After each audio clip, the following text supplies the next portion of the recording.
Ia.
Fatalo fatu ni malu le tātou ai ngā lotu le ngata i leo i lātou mwhai o na maua mai o tātou o ngā masani lewa yaso ma lewa yaso. Lo tātou i pia i leo o ngā o le fatu tua i pia o na tā umai le fionga le tua. Ma o le nila fiafi whau talaina i ale tātou o ngā whapea. O o ngā mai tuspa ia i tangata fatu tua pia o i lātou sa mawhai. O na whaatinoina pe ngalua ina le whaatotua. O lo whamauauina le fionga le tua. Ai le amataina lava le tātou a o ngā nefiafi. E tātou te fo ia. Le tusi o lo whaamatala ina i le winga le whaatotua. E le ngata i lea. O i lātou uma fo i o lo ia i le lisi lea. O e na mawhai o na molmawina i le lisi o tangata. Sa mawhai o na tā ua lātou swafa po lātou ingoa. O na le whaatotua sa whapera lātou whaatinoina ai. Ia mea ilo lātou soifua. Ma lola whaafonga fo ila i le whaamtala ino le winga le whaatotu. E peres fultasi whai upu mua mua sa iho o le tolu. O le whaatua tua, o le whaalango lea i mea ua whaamoe moe i ai. O le mauti noa lea o mea ele o vaaia. A wā ona o lea na taule lei ina ai o e ana mua. O le whaatua tua o tātou i loa ai na whaia mea uma i lea fionga a le tua, na whaia fo i mea ua vaaia i mea ua le ali ali mai. Ai whaafonga iei, e ese le manino le leo whaamtalaina o le winga o le upu whaatotua. Wa le tele la leo mea lo o whelava sa inei, ia po lo whetau mate ai le winga o le whaatotua, ma le tino mai ei me fina ngalo e le tua. Ono le le i mala malama le le. I le winga, ia ma le whaamatalaina o le whaatotua, o le me fo ila ia, lo wai e tu lava tātou a onga nei. Ina e mawhai o na pe fatu ai pe whau e lunga. Lo tātou tātou lunga mau tutu i le upo le atua lava lea. Ai whangarongo ai i le whai upo nei tolu. Whamai, na whaia mea umalava i le fionga le atua. Mantua fo i la matanga. Na ana whetalai a tino mai pe tupu mai mea. O lana fionga po lana whetalainga lea. Na whaia i mea. Whamai, o mea fo i na whaia. Na whai mea le i ali mai. E le vaia. Le ala wha mea lo la whaamtala ino le winga le whaatua. O le whaatua tu o le whaalango lea i mea ua whaamoe moi ai. O le mauti noa fo i lea o mea le vai ai. O mea le vai ai. O la si o manga o le anganga. A o le whaatua tu ala i tātou. Mo le tātou tonu i le upo le atua. Ma le whinangalo le atua. O lo whaalie lana fionga. Iau i lai tutupu mai ei va venga. Ma tino mai mea o lo tātou iai. I le soifuanga ma le si o manga lo tātou iai. Ai... O le tōtele la tō, ele mawhai o na tae ape mawhai o na au i le nātu le tōtele o i la tō o lo o iai le lisi lea. Ma tangata fo e lo mawhai o na moli mawina i le whenginga fo, i le teimi na whai ai le ngā luanga tala i le li o Jesu Kiriso. Na wha malolo ina, ona o la tō whaatutua. Ia, i le whiwhila nei, e eina inisio la mawhai o na ma fo i ma a o ina pe mawhai o na whaaso atu. Ina ia mawhai ai. O na whaatupula ia, o na o le tāu o le malamalama i le whaatutua. O ia i lo ai, o mea ina tutupula taimi lea, o lo mawhai fo ina tutupula taimi nei. O lona mafuanga. E le o suia lava le atua. O le atua ana nafi o nei, o ata e au se i o al whaavau se i o ata ime to e fio mai ai. E le suia le atua lea, o le atua ele lana upu. o le atua fo i le tātou te mol mawina o lo iai whaatasi mai tātou i ona pō ne maaso nei pe a tātou whaatutua ia te ia. I le mata upo i lima le tusia mareko. O lo iai se a fo i se tala i se tasi o li i whaifi au. O ia e ngalua i tono sunako sa whapea o na au ngani le li o Yesu Keriso ina ia mawhai o na whamaloloina si o na fine. A o le nei mata upu, i le mata upu le nei whai umu mua tau tulusfulu, sa whamaloloina i le li mantu fo ina o le amtanga o tala lea, na o Yesu malona au so i le situ wai. E tau nu ua tulora i le situ wai lea i kātara. Alo o iei sangata fo i le leo le wau tini no te moni, le amtanga le mata upu lea. Le nta mo e mai e lo ia Yesu, fa mai lo tala tangata lea. O ia lea nga o ia nta mo e mai, ai fa mai lan tala, wa e sa ue whatinga ina i mato i le o mai le mato i tuwasu.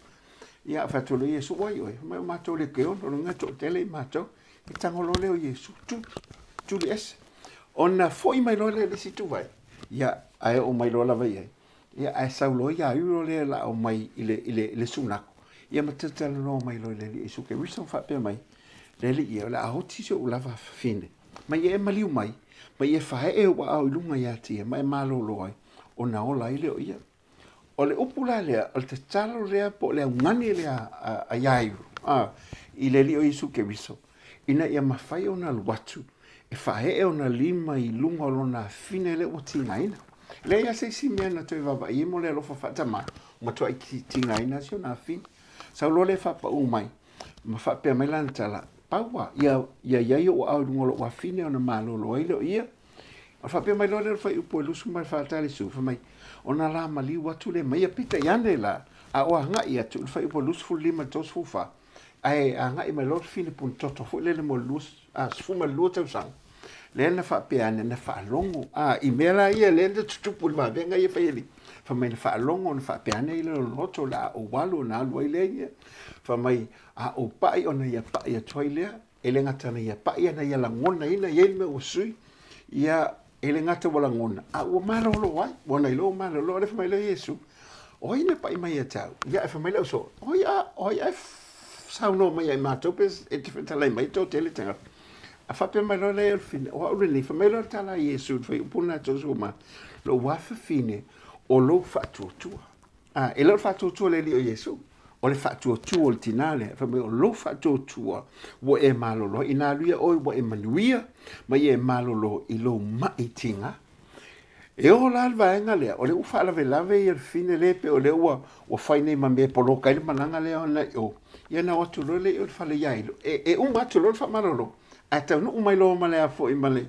Male a vea i tangata le whale po le au a ingo iailo, whamai. A wani e tue wha alave lave lea, waa. Ua leise au ngā, ua maliu teine. O upula lea le li o Isu ke viso na whai ia iailo. E ese le tāua, whamai langa tāla. Whamai, aua te matau, tau lava na ia e whatotua. Aua whainanga le whamai, ua oti teine titi.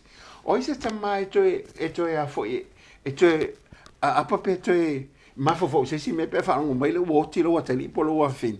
Ai whanongo lo oti lo tāla le li o Isu ke whamai le kara le Isu. Mai aua te whewhi, aua te matau. Pawal me lo whatotua, o whatotua langa le tatano e le whewhi le nei. I le whatotua ua mawhai ona e tuwai, ma lo tari tonu ato, i le upu le uwha mai leri. E le te popolea, a wā ina ua wā ngai atu lo le whale, e o atu. E le ngata la uwhita ngisi te ngata u tau whaitangi au we, a uwha mai la tau. A le ale me tau whai atu le uoti. Mantua, pe ngā le 5 mingu ke o kelka ngaka, e le anga a koa lava lo ma whau e tau atu e utotonga, e le koi function oi. Paralyze uma me um. Kai pe ia sa ulfa mai le COVID pe fa pe o a fiel tanga. Pe ta ila. E tanga ta ele te tonu il fa marolonga le. Ele fa totua. Le ala tu Yesu. O ese uma va ngale. Ai va tu anga ultima. Ana ta mamul tinalting. Ia ma ia kopu ia ne pete la tu le na tu fa ta. Fa ia lo le ta. Le la ele upu fo le na musu musu tu lo le o fo le Yesu. Mai tali ta kumi lo na winga fa mai. Funai o te whaiatu ia te oi. Ia e tūlai mai, o la mena so oi. Tūlai mai wa venga mtautia. Aisa, langa fo ina tūwa i le upu le na whaiatu i le li o le aua te whewhi. Aua te popole. Paua le o lo whaatu tua. O le le i o le mele o a maile a vea i wa mai. a le uto e mai le avea, a le uoti, le la e le io iei, a le talitonu, ma le wha moe moe lea, i le mea le vai atu e tino mai la, a le nitu po le wawenga, ina ue wha longo mai, le ai, e moni ama wha maoni, le loto le tangata, tu atu i le atua, e tino mai e mana onga teita se puna iei. Ia, se vanga na e a fo e pi e wha matala ai, ia pe tala i le tatoa onga lefia. Ala wha longo fo i tina ia eloi. Inisi fo ia onga, ia ntoi fo i mai fo la ia, o te tonua, le tele na wae me whai on tatoa o ina mai e tu langa le, ina e tatoa lo, ni tatoa olo ma tupu le whatutu. Amen. O tatou sila fia malava, fa mai le fio ngā le atua ia apera amo. Sao sia la fea ngainga ma le atua, fetalai i le atua, a vea oe ma unuu, e a vea fo i ma awala ma ia te oe, wha manuianga i nuu malava e tele. A vea uma o atua, a ia whaia oe ma tangata ma unuu. Tatou lo wha ingoa ina apera amo, o le tamau whatua tua. He's a father of faith. Amen. O stai lava nei tamā, o ese mai uro, o atu, no nofo elisi, nofoanga na i Haran, malana wā, malona nephew o lota, ma o tatou loa le tala, whai mai, o nei tamau apera amo, sa o stai lava i le finangalo le tua, ma le polo ingan ave i le tua, ma a ngai atu loa i kanana, i le mea o le whaasino i le tua, o le nuu le anofo ai, ma wholofola ina mo ia, ma lona a inga. Whai mai i le soifuanga o apera amo, ele i whaapea le taimi lava na atu atoa i loa, o na avea o ia, ma tamau o whatuatua. Le he goes through a journey. E ile sapalinga o le olanga le nei, ta te ui umai lava. Ma e lua lava la ia ni baenga ia le o te fia tala noa tuai. Ona o le tūlanga lea sa whea ngai e fwoi apera amo, ma le fefe, ma le popole, ma le matau. O le kenese la e se fulu ma le lua, o lo o whamatala i nā, whapena o ai ia apera amo malana wā, malona au auna, malona au ainga, wo ese mai le nuu lena iai, a wo atu e kupito ono le onge, e se onge te le lava. Whai atu lo ia Sarah, lon te o lua, a whai ifo tangata po o ai au, ia e tau iai o au lo tuangane. Ia, nau tatou loa nau atu lo tangata a kupito wawa ai le lale lei mai e lale lei tu tasi lava ia le fine leo Sarah. So she was a stunningly beautiful woman. O mai lola ia tangata o tau i o ia Farao, le tupu. Ma ua ami mai lola ia lea o Sarah. Ma ua whai iai o lo tuangane lea. Fa mai sa ave iai mea lofa. O tupe, o manu, o mea tele, o whai mea lofa atu ai le tupu ai kopito. Ia apera amo, au whapena o na nofo ia, i le maota leo le tupu, e whapitoa lava mo tangata, fo ile o le whapena o na whai maa wā a le tupu. Ai whamaila le kenese lana sululua, sulfitu, a ua whaatinga ina ele atua Farao, ma lona a inga, i mala te tele ona o Sarah. Ma ua whai loa iai ele tua o le whawhine lea o iai lona to o lua. Whamai whapena loa ona toe whafo i mai ia Sarah ia apera amo ma ua whai atu ia o tō o ese atu loa. O ese atu loa ma le tele o le o loa ma le tele o manu o whamanuia i la tō ia mai le tupu leo ai kupito. O lisi foi mea lona lua, tei whaapea foi lava lisi tūlanga lea, ili kenese lua se fulu, tātou whaitau iai. O whaapea nā ona o atu apera amo, malana wā, ili nuu le o kira. Ona whaapea nā whale ona whai apera amo, o le tupu le iai o api meleka. Whai atu foi la i o apera amo, ona o lona popole, o lona fefe. Whai atu foi la i a Sarah wa ai. E whasioti au i tangata o nuu nei, pe a whai la tau te iloa o au lou, to o lua e tau i ai, o au lou tuangane. Ia, ma whapena fo i ona tupu a ave fo i Sarah, ma ua whapena fo i lava, ona whai loa le atua ia i le tupu le Abimeleka, i se miti. Ma ua whai i ai, fo i lele ma whai loa i ai, o le a e oti, pe a e pai i lea vā, al perfecta lea, you're a dead man if you touch a woman. Amen. Ma o ina fo i lava, na toi wha fo i ai fo i, e le tupu i a Sarai, i ha aper amo, ma ave ai o loe tele, fa mai e afe i a mo meo, siliva, a rio, 1,000 pieces of silver, fa mai o manu e tele, o kamela, o mamoe, o bovi, o au na tane, ma au na fafine, fa mai wā tili o na whaatupu tele ina i lava, i le oa ma le tamau a inga, o aper amo, But o le o ngā mo i tātou i li tūlanga lea, E iai mea whainga tātou te ui ai, e iai mea tātou te popole ai, e iai mea whaamatau mai i a tātou, Ai, o le mea tāua, o mea nei, ma tūlanga whainga tā nei, e mawhai ona ave mawa noa, e tupu ma whaatupula i ai, lo whaatuatua. It stretches your faith. Pe wa whalo ina i lo whaatuatua, i le isi level. A wawhi o lea whatever ai, i le whaamaoni o lea tua, o lea whatever ai, e moni o ia o lea tua, e tausi i lana whea ngainga, na ia whetalai ia aper amo, I will be your shield, I will be your exceedingly great reward. O hau o le talita, o hau o te o taui tele lava, e te maua mai ona o hau, ai o te whaamanuia oe ma avea oe manu, tele lava. So it stretches our faith. So o tūlanga nei, an whaina whea ngai e tātou, ia e loa, e iai lewa noa, whidangalo le tua, e avea mea ia, e leo mea e ke e swewhe ai, ma e stress ai, ma e atua wale ai, ma e depress ai, o mea e te wawa ai, o lea wanoa lea, o le a whai loa mai e le tua, lona whai wābenga, o le tua e tausi lana whengainga ia te au, le whengainga na whai i le toto ke riso i Jesu mo au. Wei loa atu ai o le tua lea, you know, a shift dai lo whaatua, i le isi level.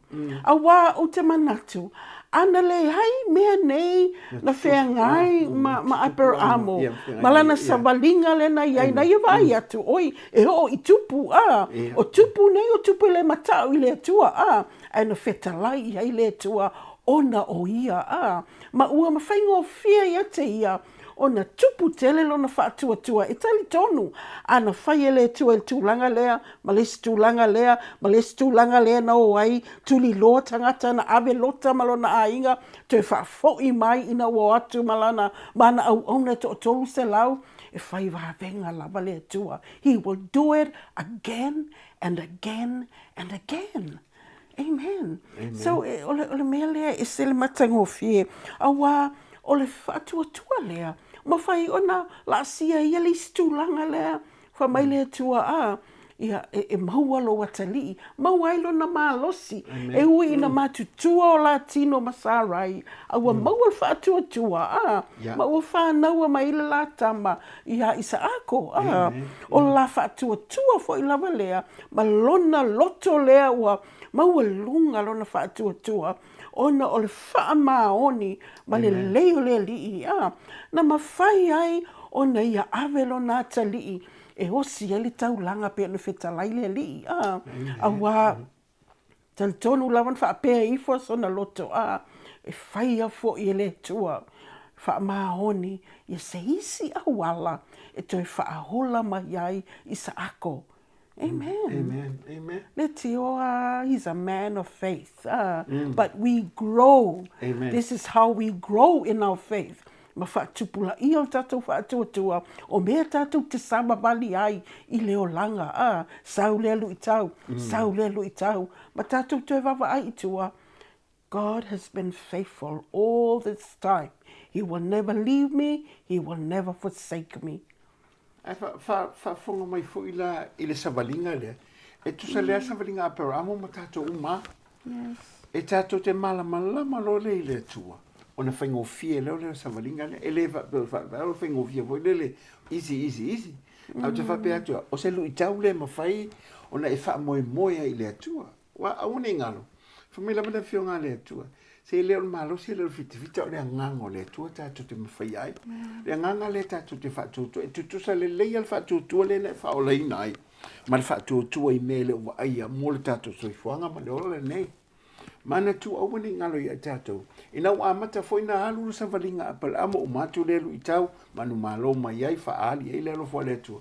Ai olo te foi lele ua vava i atua apel amo pe ua tuai ma le tali e le atua i se tamo le folfolanga. Le landa mo e lesi fiafi. A tango le atua ama i fafu. Sa fafu ma le fale i. Ka pe atu lo vava i fetua le lang. Fama i e fape na e vava i atu le tele. Fai tau fetua le lang. Fai tau tuanga e le uman fai tau apel amo. Mai toi tango leo none lea. Se tango feitau. Ua tasi le luunga ele ma whainu feitau wa none ne. Whape mai lone. E whape nā le to o te leo lau whanau. Waila iai. O ina na toi vali ai le isi ata. O mea ia ngakele ilo atu ma vaia. Alona tali tonu le opo le atua. Ma le fina ngalo whaasino le atua. Ale na tino mai ele uta ua nei tato. O apero amul ta maa lau whatutua. Whatutua o ma tato. Ai pe iri whata mai. Pe e pau al whatutua. Pe e matua al whatutua. To ina ya tato ma. Pe e whaima vainga. Pe se ta maa vo ile le tato whatutua. E au anei me te tele na whalolo. O leo te antu e o iai. Pe te iania. Na intervina ne tua e te mwhai. Ina ia whaatau nu upele la fo longa male. La sa walinga. Se o ai lunga na ua mailta mo isa ako tu lunga whai taulang. Ai matua i tali tonu wa ona oa. O mea uma ia na uima iai. Na tupu e lona whaatau tu ma te tonu. Amen. Amen. Mantu walanta ala le whala ona. Matau lunga male tamon matau fo i meila ai. Ia le avel tama i usiri taulang. O lona te tonu na. E ma whai fo e le tuona na whela walenga. Awane ngalo. O menei. Au no mangaluanga e mate al tatou whatutua. O meina whai el tinale na whanunga le puntotu. O lana ngaluanga le whapea na nofo i whale mawha fo iai. Na iela na men na whai. E ofo i ai. E iela na men na whai. O la alto mei na whai. Na whai e tusa marifina ngalo le tua. O tatou mea tatou te iloa e tatou ngaluanga whai. O lana mea ngā ua batu le tua te ngalue ai. Ia e wha maoni o le mena.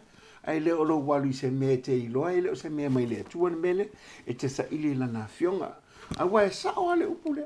Awa pe ona e whaanongolongo mai ile sa walinga apera amo ma le atua. Whanu wale wana le se apela amo. Pe ana whape e le whaatino ina lona whaatutua. Ma sa vali le whaatutua e tusa, ma mea ua whaanongolongo ma polo misi po folfolanga fo i e le atua. Awa fo ila, no ma le whaatutua. Se le fia mai le atua. Wai mate ale se e mate al whatutua pe ale inga luanga le tala ia Jacob mta apu e lusu umarfit le wha mai Jacob whaari mai le tau whatutua e whaari ato unga luanga langa o le whatutua e unga mga luanga o le whatutua le mate lona wing e le o tupu e le o hanga i lunga le tato whatutua o ngaia e le o whaatinoina po lo tato wha moe ina e whaangalua ina ni mea lo fina ngalua i le atua lona lua me tato te mantua ia e ava mai talitonu le upu ale atua e tutupu ai mea. O le upu ale atua o le mea tau. E le ia se si mea mawhai o na tātou a ngā ia iluma matupu la ia tawa. Se vai le upu ale atua. O le me foi le whai e tātou whai tau ngā tusi wha mole mole. E le ngā ngako pepese i mea ia. Le ai. E le mawhai ngā kupulu whatutua pe awha pe ngalo mawhau iai. Ai ke le alu le fio ngā le atua. E te tauna na whangalo wa nganga mai le upu ale atua. Tupu ina whatutua. A wai mate al tatou whatutua. Pe anga o mea lau langi mea kakakala ngoi, al kako makamaka TV, am kako kapo inga le All Blacks, mal kelo kakalong, ai kakaua o ngā Yesu taimi e talu taimi le upo le atua. Amene. O le kaua ngā ina ia mawhai o na tupu mawaiengi mea. E kaung kako mawhau kei pio le upo le atua. Wapo le hafo le au ngā nea o ongo. Ai ale mawhai ia te oele te whafonga mai, mai whaongolongo mai. Ona e alu ma e ngalue e tusa ma le upo le atua, pe langa ina lu tangata i tutonu, ma e whai e tusa ma le upo le atua. E a fio mai a Yesu Kiriso, tātou tele ai ani wawenga, e le wha unsuinga o tātou o langa. Aisea, langa o le mate o tātou whaatotua, e le o tupu, e le o hanga i lunga, e le o eni suinga, e le o eni me vaia. Aisea, e le o whapeona nga i lunga. Te viata. Ia, ai pe ole winga na o la tali no atu, ole tele o mele fionga le atua. O lo fa ilo mai tangata ngalua ina la to fa tutua. Ile mata pusu fa tu se ngalua. Sala au mai foi polo fa pe ta no atu polo. Fa no atu. Walanga ina fa tutu se ta sita masa fa bela le fa va. Ia le umi ala la un atu tupu lo fa tutu te tonu le pule. Ia la mena tupu. Fa kingo ile kalikongo lo putua do ma savani fa maloloi. O fui ngalo ia te oe. Il te male sa fa pena ngaselo ngalima ta opo sfulma le lo tu sia mate. O le u fa longo ile o ngale a Yesu ke bisu. Le fifi la fa se o no le sale tu pol mele. Ya fa tu lo le Yesu fa mai lo. Tanga fa lo lima. You know, you have to put action into this. Ele ngalo fa longo. E te tau o ngā whaakingo, e kau ngā whaangalua inga, e kau ngā iesa me whai, e ofo tinale na puna toto, e le ngā ngofo le whale, ngā ielanga me ngā whai, ngā kū i runga masavali, e ofo ia iro, e o ia apel amo, e ia le lato waenga e whai, o le waenga le atua, ua mae au o umana tāpena, o le eise si mea koe whapopo iai, pau ale mea, o le tato waenga, o le whatatali tato se ngalue le atua tupa iwa venga le ai, o le whatatali mai le atua, ia tato tali tonu, ma tato ngalue ino le tato whatutua, e tusa malana upu, e tutupo ime, amen. Le la tato te loa, se o mengi o mai, e le mi mengi ngā mai le atua mo tato, o le mea fwoi leo le mativa, o le mea leo le oti, o leo kako ke oia ngel ke leo wha mai, e leo mi menga mai le atua ia tato, o mea ia ngā tutupu, o ngā oa pa le tangata i le amatanga. Le ala wo o mai lole te leo menei, a le mea tonua le ngā whio mai le dio isu ke wiso. Ina ia toi a mai le afo i le mana ma le malosi ma le pule le ia i tātou. Ina ia mawhai ai o na tutu whaatasi le tātou whaatutua ma le opo le atua e tino mai ei mea. Le lang wha mai ei le mta upo sifulu a le tusi a ngā luenga alfa i po tausu wala mai. O Yesu o Nazareta o le na whaawina le atua i le nganga pa ia ma le mana. O ia na whemali wa i maanga le lei ma wha malolo atu. Ie na whaato i la loina uma lava i ti apolo. A wasa ia te ia le atua. O le tatou whaatutua. Tatou te whaatutua i le li o Yesu ke wiso. E ala i le mana ma le pule wa ia au maia ia i tatou. Amen. Le alanga whamaiela. Ina ua whaoso ina le li o Yesu ke wiso. Le alanga whapea mai lona matapunga e whaal mātai o whaibuiva. Mai kala satani. O ke avaku le pule le yaki oi. Le mele sa ave e sea mai le amatanga. Fa mai o ke koe avaku yaki oi me umalava. Pe a whai ke whapa uma ifo mai ata. Le mele sa ave pe sa maua o le pa ua lulu i tangata o ngā wanga sala a tama eva. Le la sa kau ave mai e pe. Alenga fa mai e lole kala le ai fo ia. A luka e le tusi le ai fo ia. Fa mai o le alii o Yesu ke wiso. O ia lea. A whaato ila loina umalava le ti Apolo a wasa ia te ia. Longa winga o le makua i aia i tātou la le li o Yesu ke wiso wala le talia le li o Yesu ke wiso. O le pule mana lea e matua i matautia lava e tino mai e mea. Whalonga fo ila le tala e pel fa mai a le ai fo se whatutua. Mai e le mawhai o le fia mai le tu. A wai e tatau i le pol tangata e watu i le tu. Ona talitonu. O loo soifua o ia, a wā o ia na te a, whamai o ia na te matua i whaamanuia mai tangata, mai a taui mai tangata, e matua i sa idi a te. O le whaintara o tātou, pe malia ngofi, pe whaingofia, pe ngas kamai mea walava, pe ngai kamai mea whalele, pe whaapasi eri kaimi. O le fionga le tua le se me whaapasi kaimi, a wā a whaapenga se me whaapasi kaimi, e pasi foi whamanianga, ma wawenga i o tātou mata. Ai le mawhai o kako o aku iai. Amen. Mela lea, a wane ingalo. O le wako i wha fwoi mai tutono le kare si le pule lea. Pule le tupo le tato wha tutua. Mantua fwoi tato o ongalente nei. Se le wha kōkua e pe o se awala o fe whaka wa inga le vamba le langi. It's a trading commodity. Fwoi le vau le langi ma le langi. O le tato wha tutua ko ke apa mai ai. E a mai mai e si o mangai lo vai. Mantua le wha tutua e wha langolango le meu wha mo iai. O le mauti noa, o le mea e lei vai. Le lang whape mai lor tala i e sumta walusu walu. O le tusia mata i mai. Wa tuuina mai a tau le pule umalawa. i le langi ma le loa langi. Amen. Amen. Ma ka ulia whakokua le ngai whaolai ngai. Le whakokua lava le ma whai o ngai whai e mea. Mai, yo tō atu e whai nu malama maso. Papatisa atu e rato le soafal te maa le alo ma le nganga pa ia. Mai, yo tō wa o mātu fo i mea na o whai atu ai ia te o tau. O a mea ia. O mea inga o mai le le isu ke liso. E whatupula ia whakokua whamalolo mai kukuri ke mo. Amen. Amen. Le pule la lea le na fitala Yesu. O tu ina mai a te o le pule o malava i le langi a te langi. Le na li liu mai lo o ia au mai lo le ekalesia. Amen. E wha mai e le luka e se fulu vai pa sulu iwa. Tu ina atu ia te o tau le pule o malava. Tu te soli ai ngata. Ma akarava. Ma le malo si o malava le fini. E le ai fo i se mea. E le angai o tau. Amen. Ai lei ai. I le te leo le mele ai. Wa umang koe au mai mea. Pau le mele. O le whako koe ki ngoi lo mea ia mga oile le Yesu ke. Mea i ngā whai leli. O a mea ngā whai leli o Yesu ke wiso. Wha malo lo kuli ke mongi. I ngā ua whapea o ngā whai ui le kusia mareko. Mta upo suma leong. Wha mai lo langkana. E muli atu fo i whai longa i e whatutu. O i e whako koe. Kako le uke le siango. Wha mai e muli atu fo i whai longa i ate o tau. O e whai longa ia. Wha mai ia. Me mua la wha mai. E tu tuli o ko ke mongi. Ale nga whai e leli o ngau kako mau le manga o ngā Yesu ke wiso. Le ngā lain kako mai. Le lafe mai lo ia. E le ngā kai kukuli ke mongi i lo ingoa.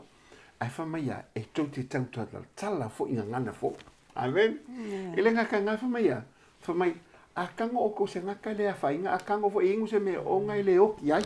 Ai wha mai. E whae e fo i o tau ni mai lungo e mama.